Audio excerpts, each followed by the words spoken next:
Welcome to Talk Sports with D Mac, yours truly.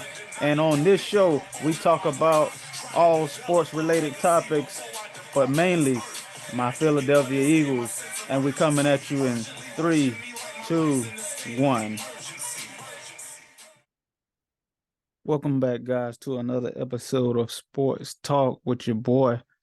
And this is the day after Christmas. So today is Christmas. This is the day after the Eagles lost to the Dallas Cowboys 40 to 34. So Minshew, Gardner Minshew played a pretty good game. I feel like he was in control of the offense. I feel like he delivered the ball with pretty good accuracy. Didn't take too many deep shots other than the first play of the game. I think that was probably his longest pass of the game when he threw the ball to A.J. Brown on the first play of the game, which set up the first score. But other than that, man, he was 24 of 40 for 355, average 8.9 yards, two touchdowns, two interceptions, 84.9 cube quarterback rating. Now, the two interceptions. The first interception throw to Quez Watkins, he threw the ball and it was like that was definitely pass interference, first of all. The defender was, I think it was number 27 for Dallas or whatever his number his name is. Uh he was like all over Quez Watkins' back, right? So that was definitely pass interference, which they did not call.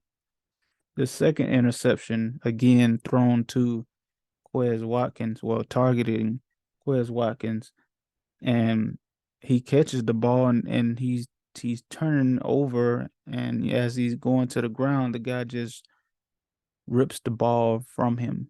So the guy basically out muscles him and takes the ball, which is complete BS because I feel like he has to be um tougher than that. He has to have the will to want to more than that to get that ball.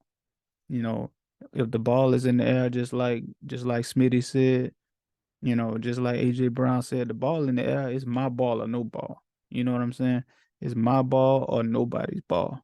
And Quez has to get that mindset or he needs to be on the bench. Point blank period. Because it's no way that the guy targeted you twice and both times it ended up in an interception. So those were two turnovers out of the four, right? The other one was fumble exchange between Gardner and Boston Scott. Boston Scott in the game, and Gardner Minshew is handing him off the football for on a running play, and he just doesn't clutch the ball and secure it, and it ends up in the fumble, and Cowboys recover the football. But the fourth turnover, Miles Sanders. Miles Sanders has been pretty good all year with not turning the football over. I think yesterday that turnover was like his second turnover of the season so far. So he's been pretty good with not fumbling the football. So he's basically try he gets the ball on the running play, goes up the gut, didn't can't get much, and then he tries to dance around and bounce it, and he ends up fumbling the ball. As there's many Cowboy players swiping at the ball and trying to tackle him and what have you, right? So he ends up fumbling the ball. So you got one from Miles, you got one from Boston Scott, which I don't know if they credited Boston Scott with that turnover or Gardner Minshew with that fumble. But either way, one by Boston, one by Miles, two by Quez. And those interceptions, no, I do not put those interceptions on Gardner Minshew because those were good throws. Quez Watkins has to fight for that ball, point blank. Period. That I don't even put that on Gardner Minshew. I feel like Gardner Minshew played a good game, put up 34 points, and in the end, we still had a chance to win that game despite four turnovers. We still had a chance to go out on the field with I think it was 141 left remaining in the game. After the Cowboys ended up, the defense forced them to kick a field goal, so they were up by 6. We get the ball back with 141 left in the fourth quarter. So there's no doubt in my mind that if Jalen Hurts is in this game, that we march right down the field and score a touchdown and win the game, it's over, right? But Gardner Minshew obviously does not have the skill set that Jalen Hurts has, so he's not able to make some of those big time plays where you have to elude the rush of the defensive line or of the defense. You have to elude the rush to get outside the pocket and make a play downfield. Jalen Hurts does that in his sleep. But again, Gardner Minshew does not have those abilities. So the fourth down play, the rush got home. They got pretty good pressure on him, and he just throws it up and hoping for a prayer and a miracle, and it did not happen. But before those final 2 or 3 plays, they marched the ball pretty far down the field. They just couldn't finish it off. At the end of the day, they couldn't finish it off. I feel like Smitty, number 6, the Slim Reaper, Devontae Smith, he had a great game. I feel like he had an awesome game. Um, big big time catches all throughout the game. He had the toe drag swag on the sideline. That catch was crazy. Um, he had the climb the ladder, go up, high point the ball and catch it, come down with it. He had a big time catch. It was big time catch after big time catch for Devontae Smith.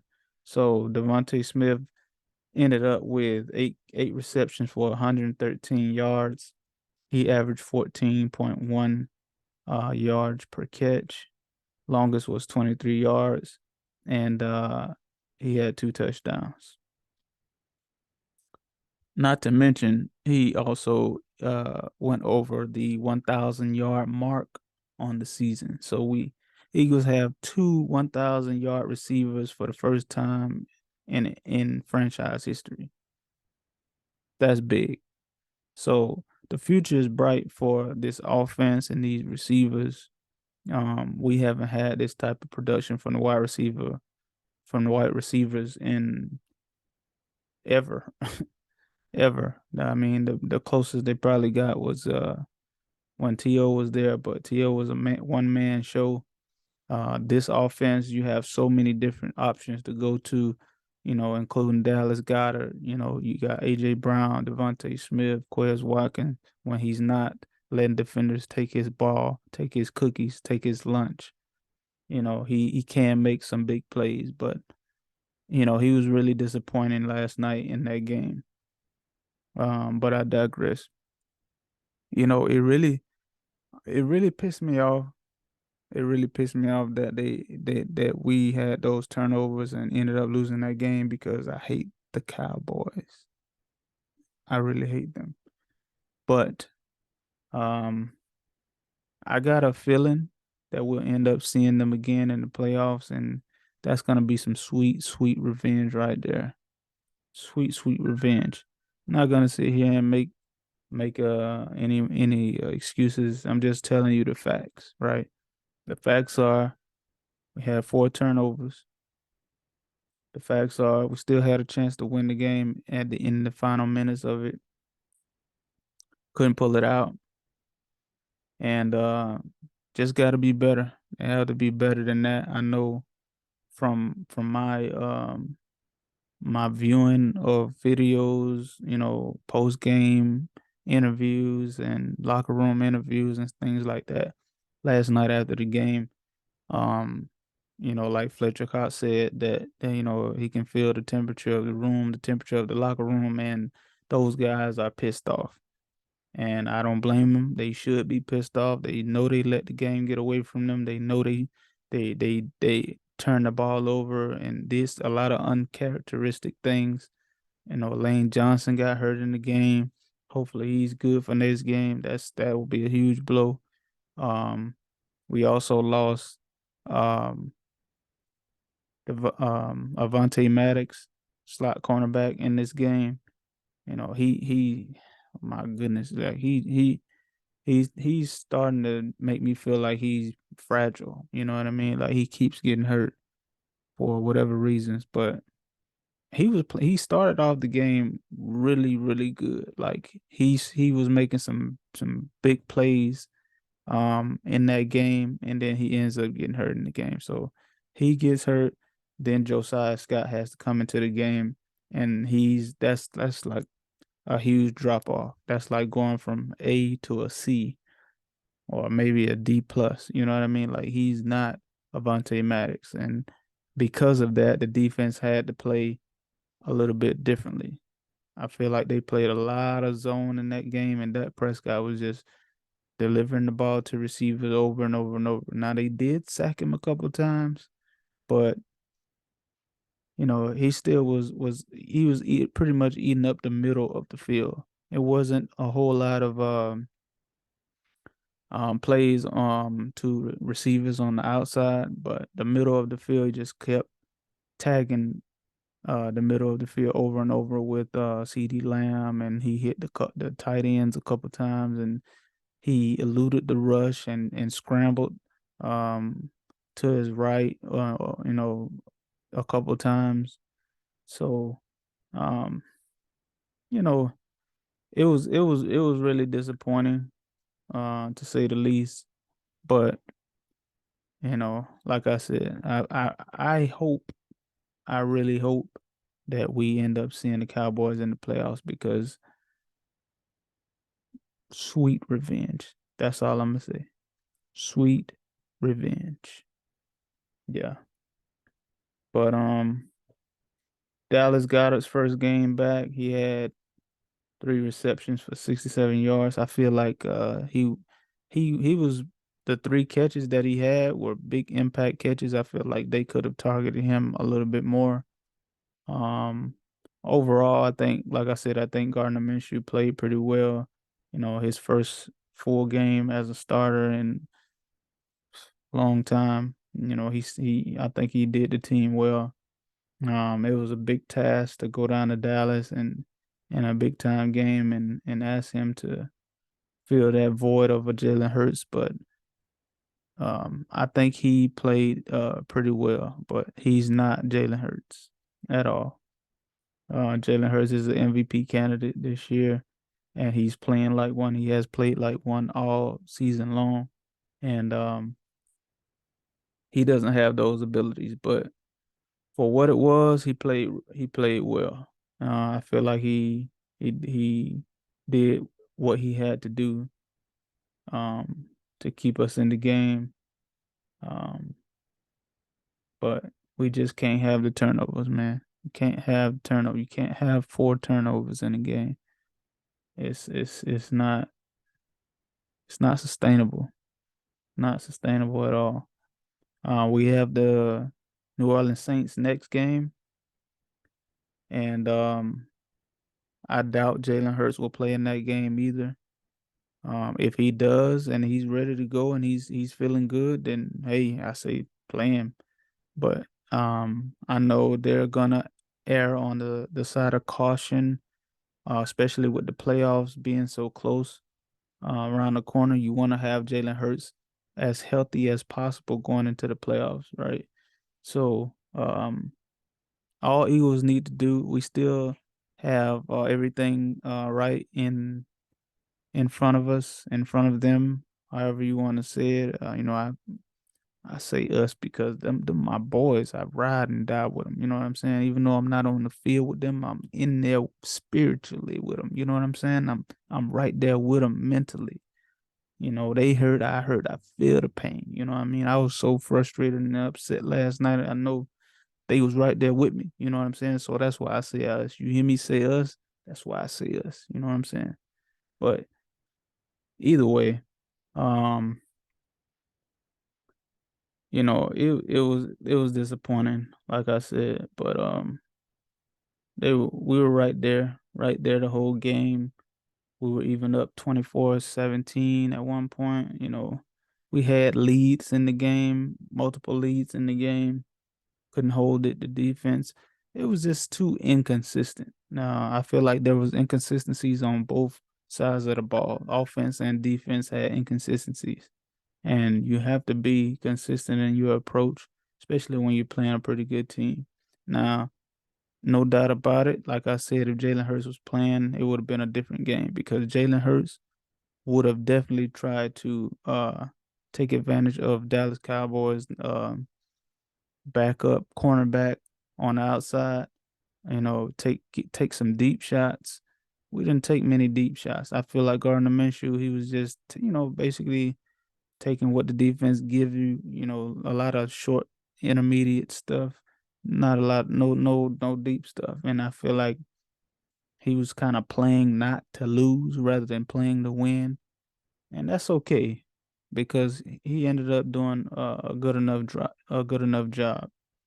But we'll bounce back. Like I said, we got the Saints next week. Everything is right in front of us. All we got to do is win one of the next two games and we clinch um the number one seed in the NFC, first round bye, and then we off and running in the playoffs, man. Two games to win. So you win your first playoff game, and then you in the NFC championship game. Just like 2017, baby, just like 2017. So if we beat the Saints, we clinched the number one seed, clinched the NFC East divisional crown, and then we worry about the playoffs. Now, like I said, I don't think Jalen Hurts will play in this game against the Saints, but after what happened last night, I wouldn't be shocked if he did because I would be so upset. I would be not that it was Gardner Minshew's fault. It's just that I know that this guy's a huge competitor and he wants to be out there. He wants to do everything he can to help the team. I know it was eating him alive not to be out there with the team last night. You know what I'm saying? I wanted to go out there and put on some shoulder pads and make those plays that Quez Watkins didn't make because that was just ridiculous. You know what I'm saying? But I digress. But anyway, man, um, have more content throughout the week. Merry Christmas to everybody out there that decided to click on this video and check out your boy do a little sports talk session. I'm gonna be doing a lot of different things in the next coming weeks and everything. But like I said, man, it's Christmas. Merry Christmas. I'm gonna go enjoy the rest of this day with my family, man. Till next time. Peace.